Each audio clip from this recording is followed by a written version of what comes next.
Hello and welcome. As you join in, let us know in the chat where you're tuning in from.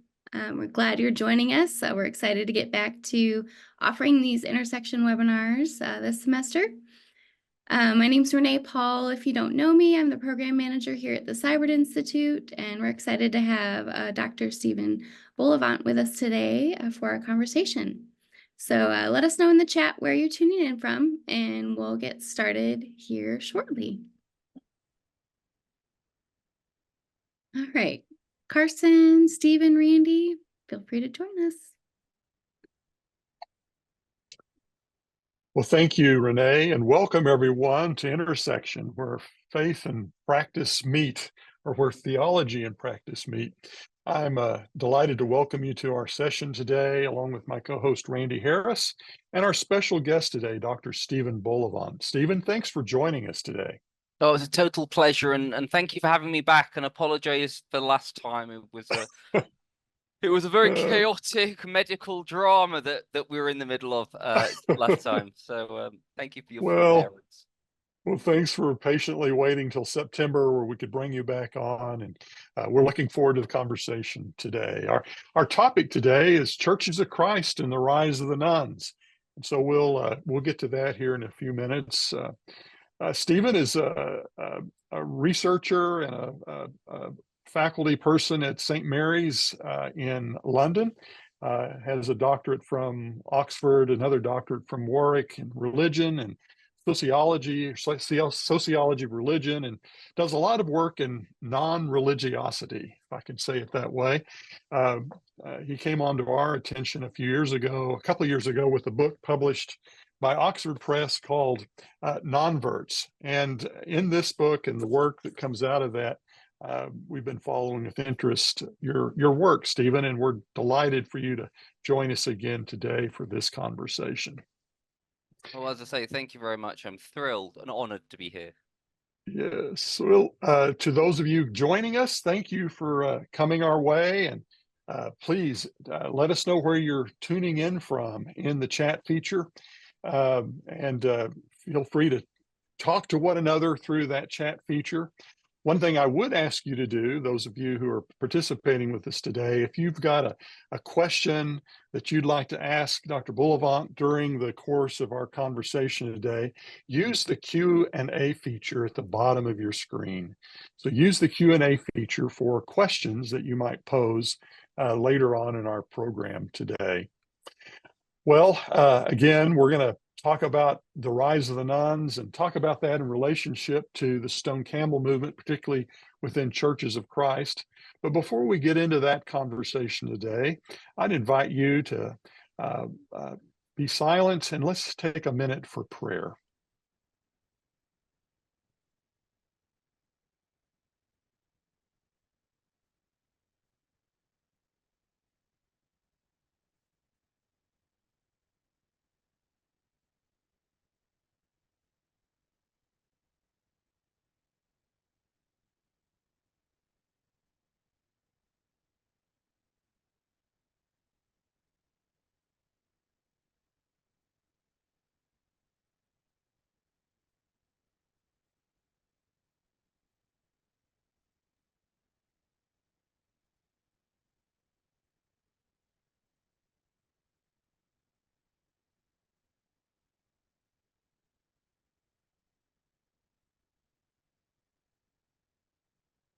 O God, our Creator, Redeemer, and ever-present Spirit, join us today in this hour, using this time to give us greater wisdom and insight to the work that you are doing in our world.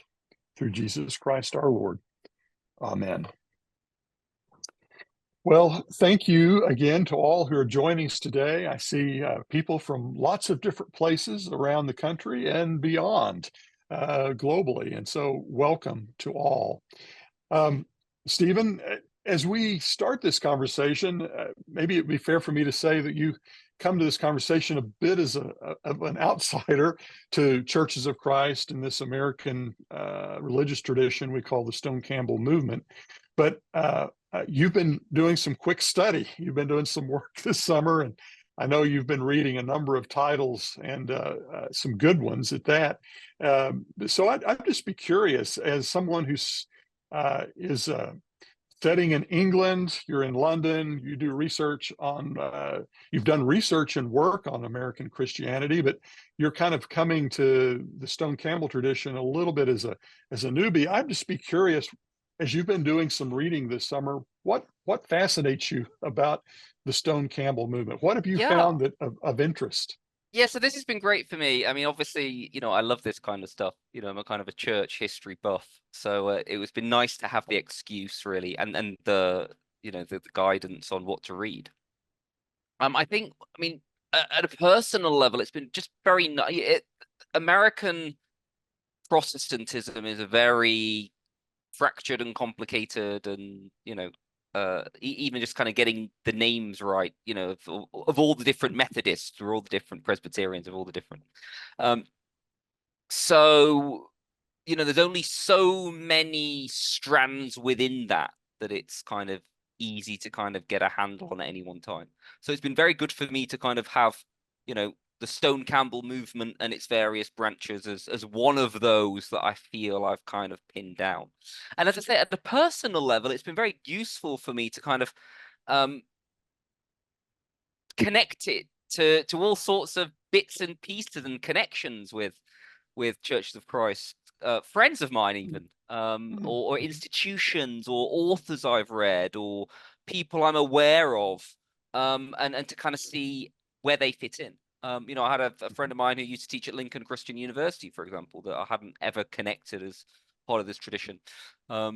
Lipscomb University, various other places that it's now in my head. It's much easier to kind of fit within a bigger context. And I think more broadly, I mean, it's just I mean, some of you will know the history very well. Some of you probably not as well as you know, might like to. It's a fascinating history. I mean, it's one of those kind of great American entrepreneurial success stories, if that doesn't sound a bit kind of trite, in that you've got a kind of I mean, I think early 19th century America is a very interesting and kind of religiously in flux. This is, you're between the two awakenings, I think. You've got these vast territories being opened up, kind of very frontier, including in the elements where this kind of tradition kind of takes off.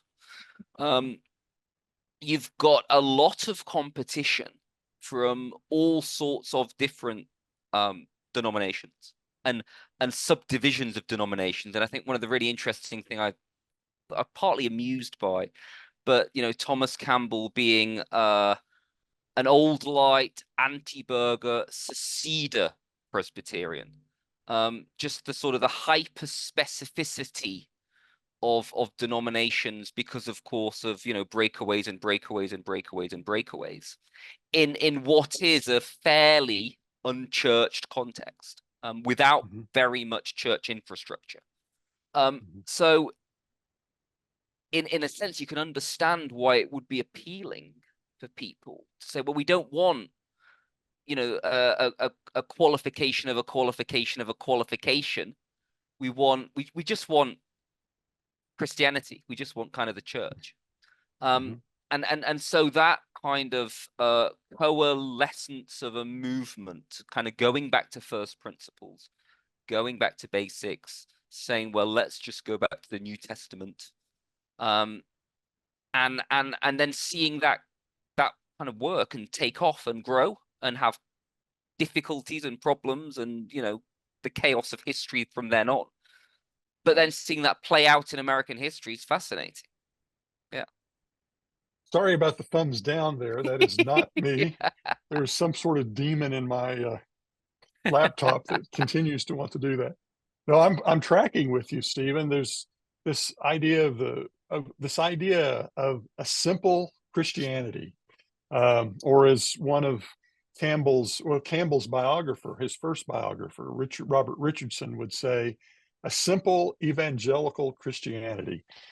He's writing in 1850. He doesn't mean evangelical like we think of Yep. evangelical. He's simply saying a simple, Jesus-centered, God-honoring Christian faith was a big appeal in the dynamics of the frontier and in America in the 1830s to through the Civil War period. So yeah, absolutely. Randy, And what are you thinking here? Did well, you hear I'm this? sort of curious. Was there anything even resembling that happened in England in the?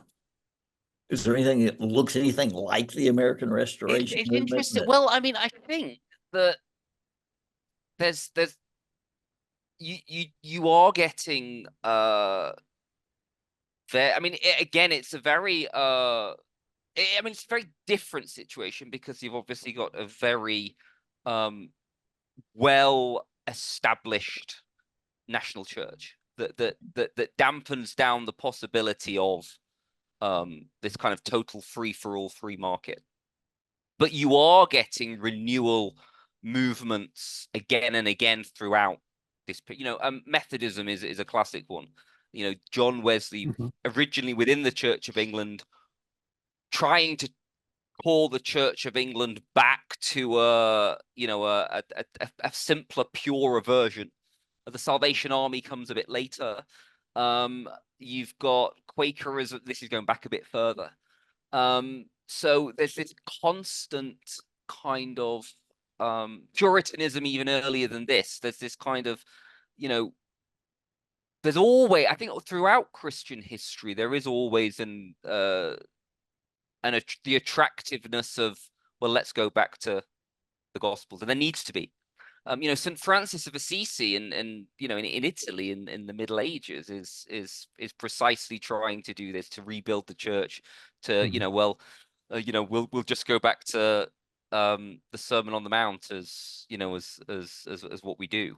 So I think throughout Christian history you see this. I think what we don't see in England is something like the Stone Campbell movement being able to kind of grow as it has in America. And I think that's the kind of the frontier context and the entrepreneurial spirit and the deregulated religious market probably helps there, I think. I think what we would call that is the democratic ideal also Yeah. is sort of playing itself out in that. And what emerges out of that, Stephen, is we might call it sort of a congregationalist set of frames, right? Every church sets on its own bottom. It has this notion of every church is independent from another. That sort of, in some ways, maybe again, I'd be curious. I think that's part of what you're naming here is the sort of independence of these individual congregations, as opposed to some sort of like with Methodism, you still have some structures that are holding these the kind of churches the together. overarching I mean, even and again, even for Method, you've got this circuit ride. It's very difficult. It's actually very difficult to kind of keep oversight over such a vast distance. So again, it kind of makes sense that the appeal of local congregations making their own decisions, and again, throwing off the need to have some label. And again, I think this is the thing that really strikes me around this kind of anti-burger, seceder, old light Presbyterianism is that each one of those qualifiers is the result of a very bitter argument over a doctrinal dispute, which it's not to say it wasn't an important dispute, but it's then a meaningless dispute 200 years later in another country. And I suppose part of it is that it's that there's this kind of accretion of splits and defining who is a Christian and who isn't, that probably no one in those churches could make any sense of or give an account of now, except that they were all entrenched within that by then. So it makes sense that to actually then be able to say, well, actually, we're just Christian. We're just disciples. Look at the Bible. That's what we are, or at least what we're trying to be is probably fair. That's our pattern and model is very attractive. And to kind of leap forward 150 years, this is exactly the same kind of strategy that a lot of kind of non-denom evangelical churches, some of them very successfully, not talking. We're not a Baptist church. We're just a Christian church. Oh, I get a thumbs up now. This is good. And again, I find that was I might be leaping ahead, but I find that very interesting. Just that kind of to see that in what early 19th century America was a fairly unchurched place, and we tend to forget, but there was also a lot of.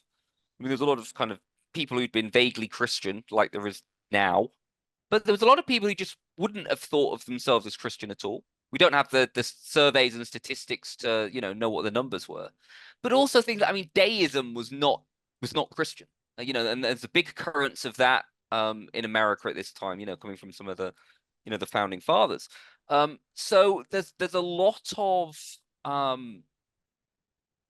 either very weak or non-Christian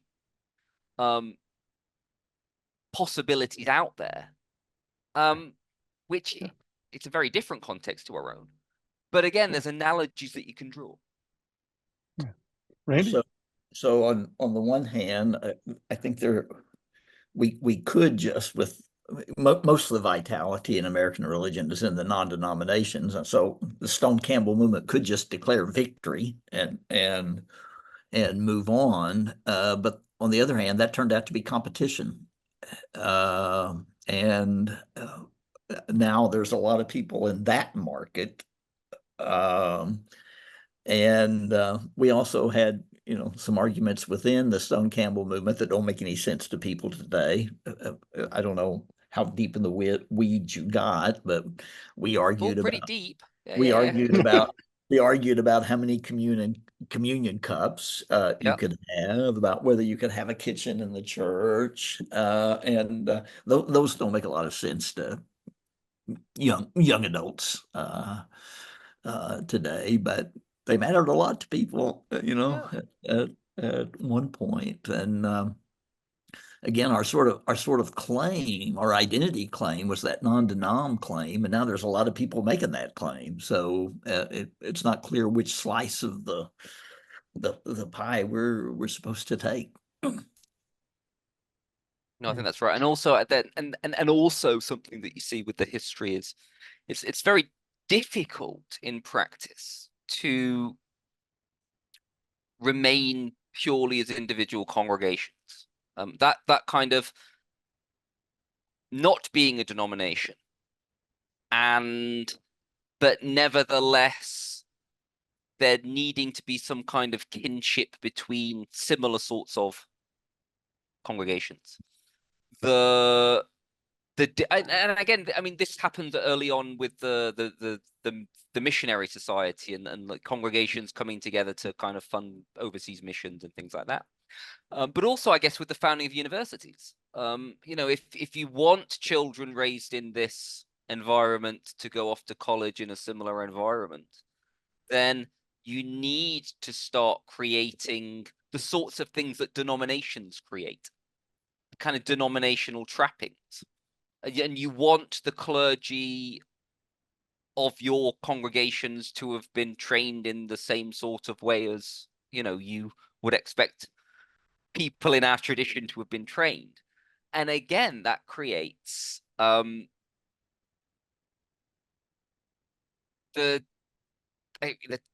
temptation of denominationalization, I suppose. But then there's constantly this kind of, well, we're not denominations. But then you get the splits within as to kind of how denominational you are, I suppose. But are the churches of Christ or the churches? Wikipedia isn't very helpful because it's like churches of Christ or the Churches of Christ and Christian churches. And then obviously the Christian Church Disciples of Christ is a separate thing as well. But you have to have read the books I've read to make any sense of kind of they're all named the same thing essentially. Yes. Yeah. No. Yeah. You're so right, Steve. Well, we have commented on that our universities have taken on many of the tasks that denominational structures take on in other places, because there are certain tasks you have to get done. You have to train clergy, you have to help place people need to network and fellowship together. Exactly. So that's well, this in itself, I mean, the Siburt Center is exactly is precisely this sort of Yeah. yeah. I don't Sorry. Did we ever come up in your non-vert study at all? That You didn't, and it's partly because, as I say, partly because the name of the Churches of Christ is so intentionally generic, if I may say that, it's just Church and Christ, and there's a lot of churches called that. Right. So I was aware that there was a Disciples of Christ and a Church of Christ, and as I say, I knew people in it. I knew people who'd been ordained in it even. But no, it doesn't. And I think the also thing is that, and this has struck me recently, is that when we carve up American religion, Christianity into kind of manageable big blocks, you do mainline evangelical, you might do conservative Protestant, you might do black mainline, black evangelical. And of course, the Churches of Christ doesn't fit easily into any one of these. Right. And again, that's probably part of its strength and shows its kind of cross appeal. Yeah. But it does mean that it's hard to kind of right. One of the things pin it down in that sense. I was curious about is the people in Churches of Christ who do the kind of work you do, statistical work.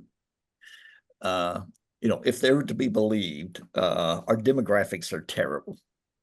And that if we stopped the bleeding tomorrow, we would still be smaller 25 years from now than we are now. And so not as bad as the main line where it seems everlastingly too late. But they're pretty bad. The demographics are pretty bad. And so I was just wondering if you saw a lot of bad demographics in your study. And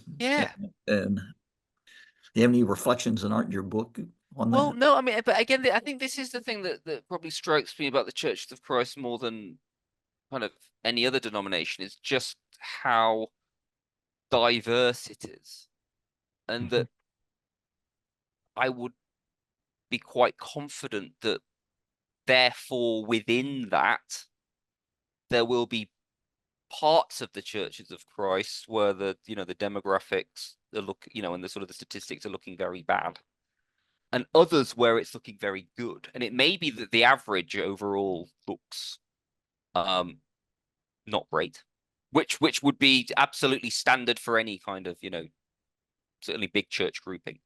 But I'd be I would expect to see a kind of a much greater, what you'd call a standard deviation, if you like, within the Churches of Christ.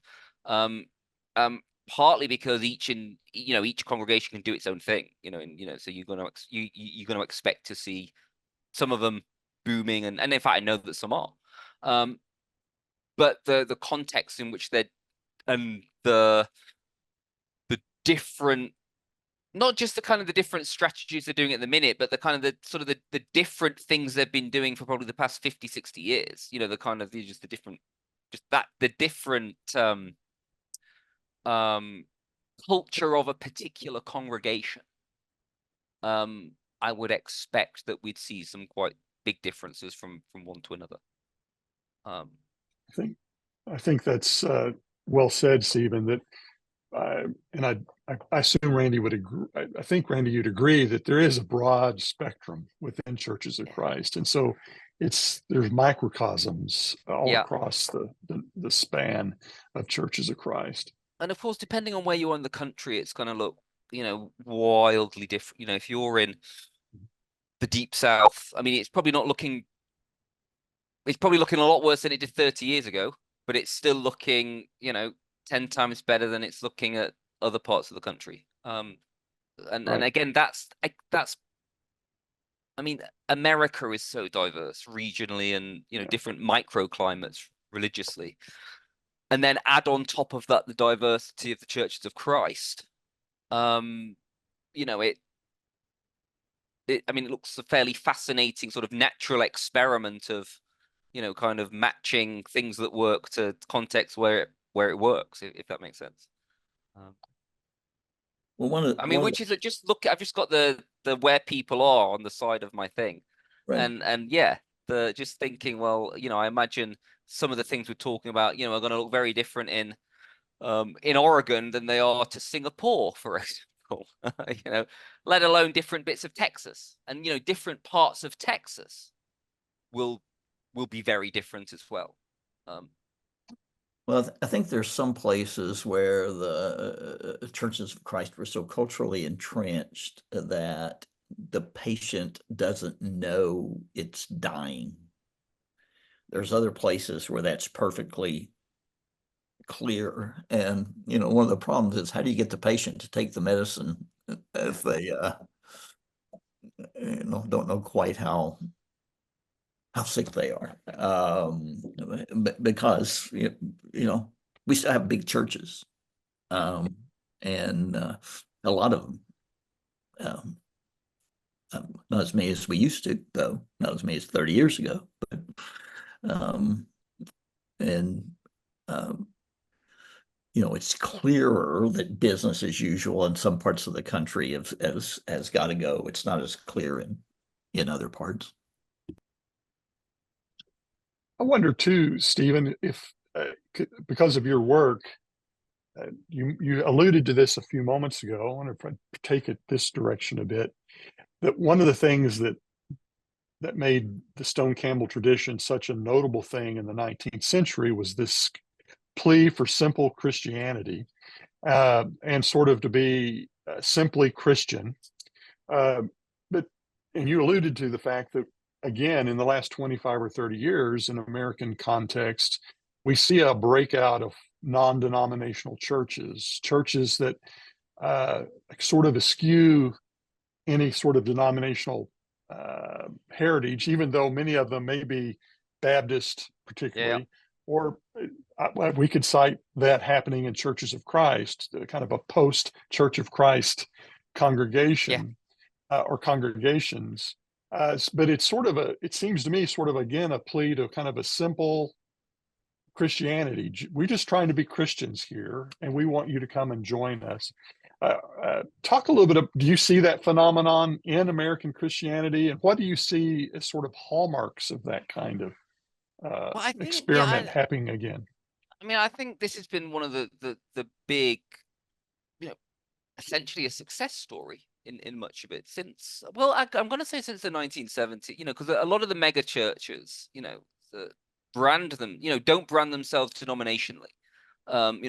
They're just kind of like, especially now, they often sound like they could be a gym. I mean, it's almost like, yeah, you wouldn't even know it was a church. And a Cornerstone, a past one, like there's a Christian resonance there, but it's like it's not Cornerstone church or something. It's just like there's one in England. There's one in my town that I mean, we don't know many. I mean, we do know a fair few families who go to church, but there's not that many of us, and so you always tend to notice when people say they go to church and ask them where they go. And there's one that several people have told me that they go to with young kids, and I assumed it was kind of a non-denominational kind of Pentecostally type charismatic church. But it turns out that it's a part of the church. It's basically an Episcopalian church, Church of England church. But it just doesn't in no way brands itself as that. You wouldn't know that it was that. Um, and clearly, and it's a very kind of, you wouldn't.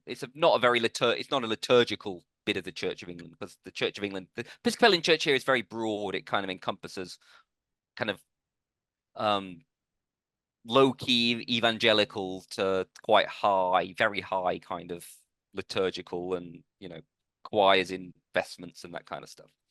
Um, but I do think that there's this appeal to we're just Christian, we're just kind of simply Christian, we're just kind of trying to be like Jesus and the apostles.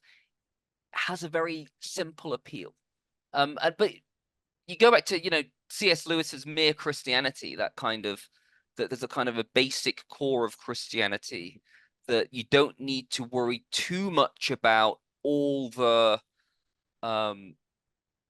doctrinal kind of pettifogging overlays on top of it, which isn't necessarily to say that they're not important for theologians or church historians, but they're not actually important for local congregations to care about and kind of to cut us off from other Christians. And I think that, I mean, that was one of the powerful messages, I think, coming out, especially from the Campbells, I think, early on. And you can see why that would appeal. And I think that today, especially for either for unchurched people or for people coming out of a much more kind of rigidly doctrinal version of Christianity, if you like, it has an appeal. It has even at the level of marketing and branding, it has quite a good appeal. And also it opens up the people that you then appeal to. Because if you're branding yourself as a Baptist church, then people say, "Oh, well, we're not Baptists. I was raised, we're Methodists or whatever, so therefore we wouldn't count." If it's just church, you're like, "Oh, well, we have no particular attachment to the particular bit of the church, your particular bit of Christianity was raised in. It doesn't really mean anything. I don't even know why Methodists are different from Presbyterians, who are different from whoever's." I hear, we know people who go and people have invited us to go. Well, let's try it. You can see the appeal of that. And again, you see the appeal of that when you read the histories of the early Stone Campbell. But also that the wider context in which it's happening with the Campbell Ridge, is it Campbell Ridge? The Campbell Ridge revival. Ridge. Yeah.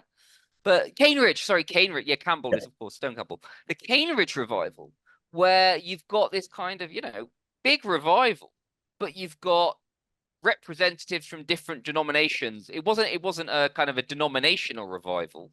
The idea is that, well, it's the Holy Spirit's doing the reviving, and Presbyterians, Methodists, whoever's, are all count, and they're all kind of benefiting from this. And I guess you get the same thing with Billy Graham, where there's this idea that we're kind of, the revival is then portioning people out to, whatever particular denomination is the obvious one that they're nearest to, or there's kind of an approved list of places you send people to. So I think there is that kind of cutting across denominational divides. And in another way, I suppose we see this with things like the ecumenical movement. That there is a greater sense that, I mean, I'm a Catholic, and I'm being invited to talk at Churches of Christ. That kind of thing wouldn't have happened 40, 50 years ago. And of course, it wouldn't have happened between different types of Presbyterian, 300 years ago. So I think there is, and I think partly at the moment, there's probably that sense of Christianity is, shrinking in America, as it has very much shrunk in Britain. And there's a lot more that unites us than divides us. And that does allow kind of a relativization of some of the identity barriers that previous Protestants and Catholics in Glasgow or Liverpool or somewhere, or Boston, I suppose. Partly it's because no one cares as much anymore, but partly there's been genuine kind of ecumenical, let's see what we have in common. And what they have in common, of course, is the Gospels and the appeal to Jesus and the appeal back to the earlier times, that they may all be one. I'm wondering how that how that all works in with the non-version narrative.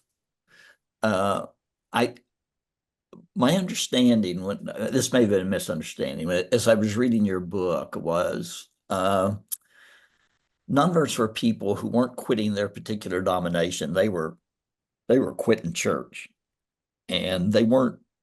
You weren't so much I think looking at Randy's people who were frozen. moving from It's one cut off. I think everyone's denomination. frozen. Everyone. They weren't moving from one denomination to another. They were just quitting. And if you were going to talk to a bunch of you are probably Church of Christ preachers about the non-version phenomenon, they'd probably like to slow that down. I mean, that's the easiest kind of Yep. evangelism, right? Rather than making new ones, keeping the ones you've got. Are the reasons that people are leaving Presbyterianism and Catholicism and Mormonism, would those be the same reasons people leave churches of Christ, or is it I is it a suspect different so. narrative?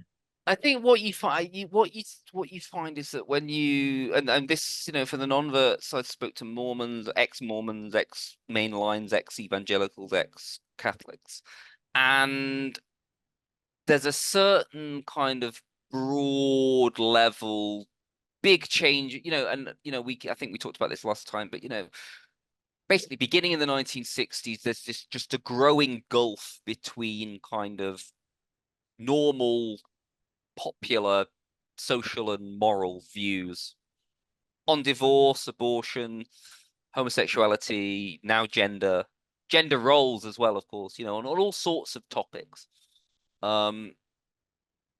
Shifting further and further from, some kind of traditional Christian view. And okay, there's a range of views around some of those, but they're becoming further and further away from the the average consensus, if you like. And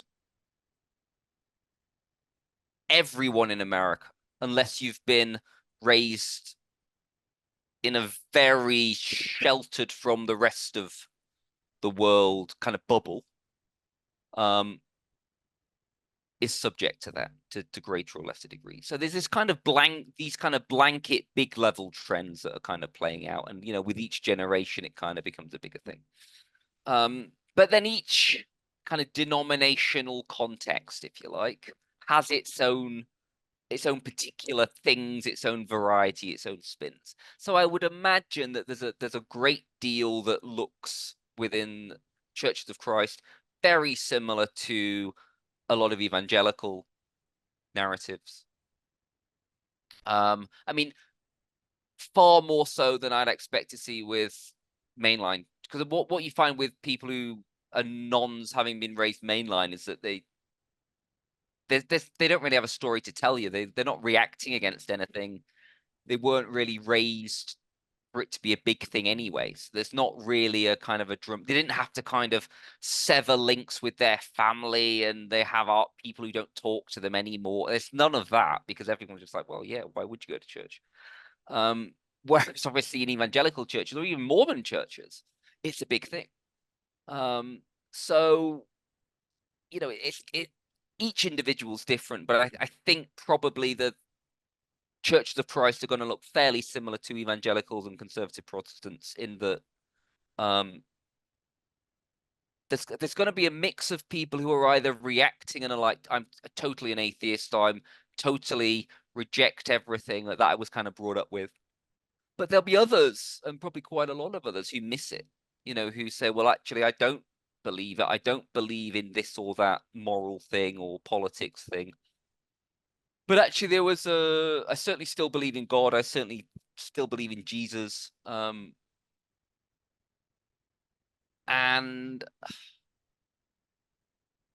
I feel like I've lost something that I wish my kids could have, but not necessarily with everything else that came with that. And I probably, for those people, I think this is the thing about the non-verts, is that there's so many of them. There's about a third of the population now in American society. Is that it's very difficult to think of them as kind of, one group. Kind of how do we evangelize 60 million Americans. Well, you can't, but you might focus on how to evangelize the nons I know, and even those 6 will be very different. Within that, and in fact, I've got a big project that we're hoping to get funding for, is to look at people who kind of revert, so people who leave and then come back. And we know that they exist. But we don't really understand what it is that brings them back, or who the people are who are most likely to come back. And I think that will be the interesting thing.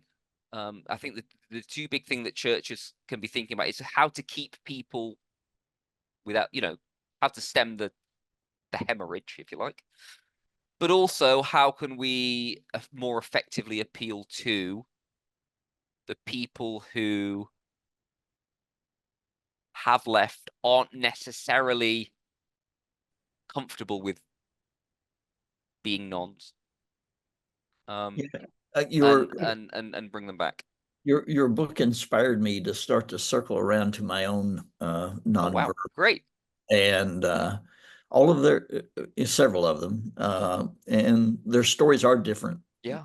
None of them are identical. That's like, I don't think any of them are coming back. I think I am curious about that reversion prospect. In some ways, that feels harder to me than reaching a non-vert and bringing it back. It seems to me would be harder than bringing a nun in. I don't know. What do you think about that? No, I think that there's a lot to that. I think that there's there used to be a Head and Shoulders commercial in probably the late 80s about you never get a second chance to make a first impression, right? And I often think that it's actually quite a difficult sell for people who've had it and left it. And that, now, to what degree they had it, whether they had a real version of it, but as far as they're concerned, been there, done that. It's can be far more difficult to excite them than it is for people who, like me, were just not raised with it at all. Wasn't baptized, didn't go to church. Now, it took some doing, but when I read the Gospel of Mark when I was 18, it was the first time I'd read a gospel. And it was possible to encounter it as something new. It was possible to encounter Christianity as something new, and it took a while, but actually it was, that you could encounter Christianity as something new and exciting and revolutionary that you wanted to kind of, try and build your life around. And I think actually in places like Britain, we're beginning to get to that point, is that you're far enough down the road from secularization that you've got a kind of the herd immunity kind of, you lose it. Like, I think people who've been raised on a weak version of Christianity and left are kind of inoculated against catching a live strain. And I suspect we're not suddenly going to see the whole population of Western Europe, becoming, committed Christians. But it does allow possibilities to excite people with the gospel. That's Yeah. Thanks, Stephen. To all of our viewers, this is a great time for me to say, if you've got a question for Stephen or that you'd like to ask, then this is a good time to be putting that into the Q&A place on the bottom of your screen, the Q&A spot there. One question that's coming in sort of links into what you're saying, I think, Stephen. We have a Canadian viewer asking, so what about places that are not like America? And how would you have a conversation like we're having in a place where secularity has been there longer? So I kind of maybe extend a little bit. This viewer is speaking out of a Canadian context where Christianity is not like it is in the United States. What would you say in those kinds of spaces? Well, as I say, I think we're getting to the point. I mean, secularization doesn't go on forever. I think this is it's a process. And it won't ever get down to, you won't ever get to the point where there are zero Christians in Britain or, Sweden or somewhere, right? And as things go on, what you find is that, well, the people who are left at the end of 50, 60 years of secularization have to be more committed or they wouldn't be left. So if you talk to young people, if you go to any university campus, there'll be a very committed evangelical Christian union. There'll be a very committed kind of Catholic society, 200-300, very bright, very committed, fired up for the Lord kind of Christians who know that they're kind of weird in the wider society, but probably either have been throughout their teenage years, or have kind of suddenly embraced it, but then found a crowd of other people who were also in the same boat. And actually that becomes very powerful. You've got this kind of peer group effect. And actually, they're perfectly kind of realistic about the wider culture and the possibilities, but they're committed to it. They found something there that's they found the pearl of great price, if you like. And their close friendships, often their spouses, come from that pool. And then on average they're going to have more kids than the rest of the population. Just because that's the demographics of, Christians, and the secular below replacement rate, kind of, fertility. Christians just have more kids for various reasons. It's always going to be an uphill battle, for those kids, raising those kids, keeping them Christian. But, over time, you're going to expect, those kind of small, committed, countercultural congregations, if you like, are the sorts of congregations that attract other people. And the numbers are going to be small, but I think they're going to start growing. So, I mean, there's going to come a point when secularization bottoms out and it starts to grow slowly. It's not suddenly going to shoot up. But yeah. Yeah, thanks, Steve. And I wonder, what would you say? Many of our viewers would be persons living in contexts where Christianity still is very much a part of the cultural makeup here in the United States. Though it's there are multiple manifestations of it with the rise of Christian nationalism in American contexts, with plenty of people being inoculated, to use the earlier. What would you be saying to pastors and ministers in those kinds of spaces about the message they inculcate through their pastoral leadership or through their preaching and their ministry? What makes for a healthy church in that kind of environment? I'd just be curious. What would you say?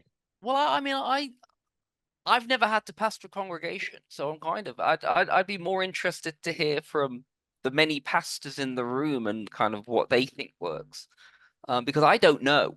And it's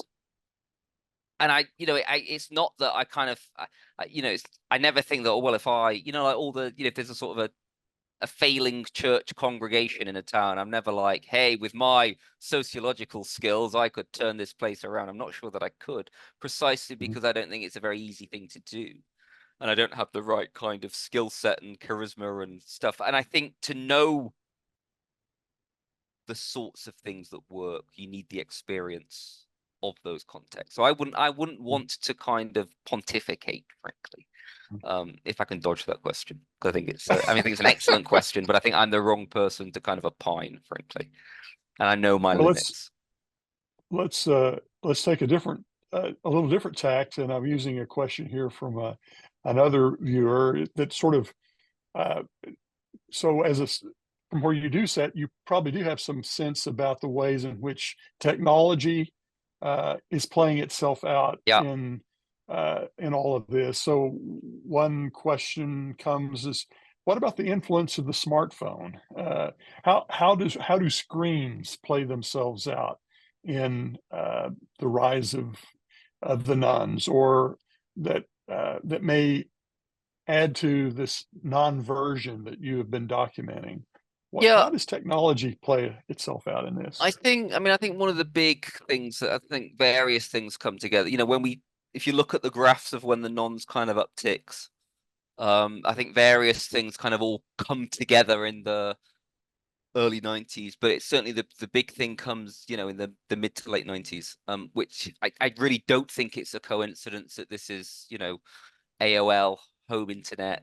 I think that has a very big effect, especially on the kind of church kind of subworlds that had done actually a very good job of kind of creating a kind of not a totally separate sphere from wider American culture. Um, but you being able to live out your world only knowing other evangelical Christians or whatever, or only knowing other Mormons if you were in Utah or Southern Idaho. That was certainly possible, and you had the TV channels, you had the movies, you had the seed, they had the whole music industry, all kind of not quite singing from the same hymn sheet, but all kind of supporting each other in a loose way. I think that the internet kind of really breaks down those possibilities unless you go to quite a radical Amish, kind of, walling yourself off from kind of situation. And obviously this is only accelerated and accelerated. I think that the smartphones particularly, and I have a almost 13-year-old daughter, and me and my wife, and particularly she, disagree quite strongly on, proper, screens and that kind of stuff. And I'm not saying that I think the line could have been drawn differently to where it has been and better. But anyway, I think that on the whole, it's had a negative effect on kind of Christianity and the possibility of certainly the possibility of continuing in the tradition in which you were raised, because you're constantly bombarded with the the views, the lifestyles of other people. Okay. How that being said, given that that's the world we live in, that's the hand that we are dealt, it seems to me that I don't think that the internet and smartphones can't be used for good. I think they can be. I say on the average, I think it's probably negative, but given that, it's all the better that, that there's kind of careful Christian kind of work here. And in fact, personally, for me, there's not an awful lot of, really committed, Christians in Britain. I find that a large part of my kind of, kind of peer network of other Christian dads, if you like, I'm connected with because of my smartphone. We don't all live in the same neighborhood. We don't necessarily all live in the same county, but I know that there's other guys like me some of whom I've met in real life, some of whom I meet fairly often, but not often enough because we live and work. But actually it's smartphones, it's things like, Facebook and Twitter, and, knowing there's this bigger cloud of witnesses out there that helps normalize what is in fact a very abnormal thing to be in this society. Right. And I Right. think you'd probably find that if you spoke to kind of 20 something committed young evangelicals or Catholics or whatever's, they'd probably say, well, actually, Christian TikTok is a massive part of their kind of why they're Christian or whatever, right? or that there's this WhatsApp group of all their sort of that kind of, they've got this prayer group, they've got this thing, they've got this app. So there's Right. actually there's the resort, there's that you listen to the Bible in a year podcast. There's all sorts of resources that are very important given the wider context in sustaining them who they are. So I think actually it's a very mixed picture. Yeah. You can't throw the baby. Be careful No, throwing the absolutely. baby out with the No. bathwater. Right. Yeah. Yeah. And that's the Hey, bathwater that we're swimming in, if that's yeah, that's metaphor. right. We are the That's baby in right. some sense. That's right. Hey, I've got one more question, and then we'll begin to wrap up. With secularization, this comes from another of our viewers today. Uh, with secularization increasing, is there an appeal to the nuns that comes with a simple approach to Christianity without glitz or glamour? Is there something about a simple yet authentic appeal regarding Christianity that could be made? That what is that? Yeah.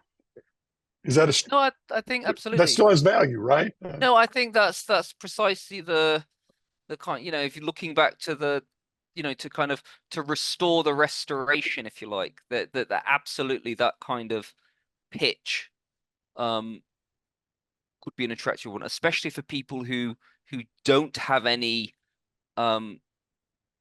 close denominational attachment, or Right. have left a previous one and aren't and are kind of open, a kind of a direct, disciples, Jesus, just Christian. As I say, that worked 200 years ago. It's going to look fairly different now, but Mm, actually, I think that there is a perennial appeal of that right. in a way that, advertising, come join the old light anti-burger seceder Presbyterian Church isn't. Yeah, that's right. That's right. That's good. I think the question for us is we've gotten a little encumbered over the 200 years. That that that simple frontier appeal is a little more difficult to make because we're sort of, we're part of a menu of Yeah, denominational yeah, churches yeah. out I there know. that a person can choose from. So Right. I think we're covering that heritage. I think that does have an appeal, but I think it's pretty hard. Uh, And perhaps part of the work that many of us would need to do in established churches of Christ would be to realize we've gathered up the accoutrements of a denomination, even though we may say we're not a denomination. We look like it and feel like, and in many ways are carrying 200 years of freight with us. And that's some of the hard work that maybe needs to be done in some of our churches. Hey, we're wrapping up here. Randy, I'd love to ask you, as you think about our hour, what are you thinking about? What stands out to you? And Stephen, I'll ask you the same question. This has been a delightful conversation and spawns my thinking in lots of ways. But Randy, as we leave out, what would be the one thing you'd kind of want to hang on to out of this conversation? well, I think I still like our simple non-denominational appeal. I think that still has some traction, and um, uh, that that comes from our heritage. We're not competing on a field that's really foreign to us when we try to do some other things. I think that's something that could come more natural to us, and that won't appeal to everybody, but it'll appeal to somebody. And I think finding those somebodies is a task in front of us. Good. Thanks. Stephen, as you think about our conversation today, what would be the thing that you would either remember or want to say as we wrap up our conversation today? Well, I think one of the things that we haven't really touched on, but again, it's palpable in the early Stone Campbell movement is a genuine community. Mm, That people really are lacking generally, but often in many churches, you'll go and no one talks to you. You can be there every week and you don't know anyone's name.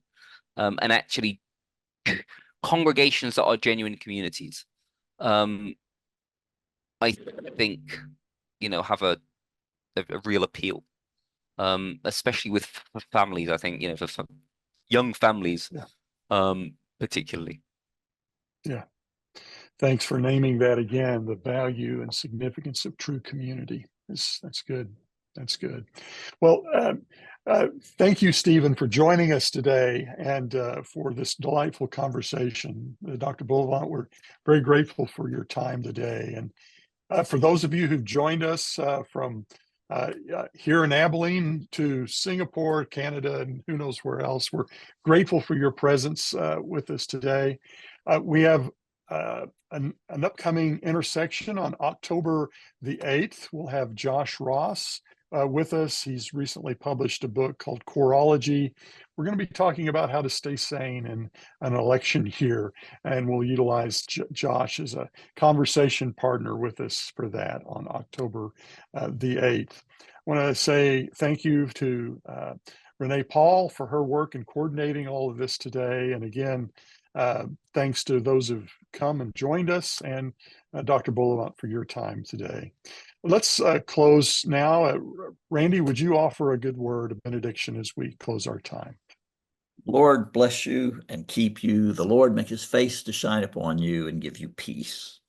To him who's able to keep you from falling and to present you before his glorious presence without fault and with great joy, to the only God, our Savior, be glory and majesty, dominion and power through Jesus Christ our Lord, before all ages, now and forevermore, world without end. Amen.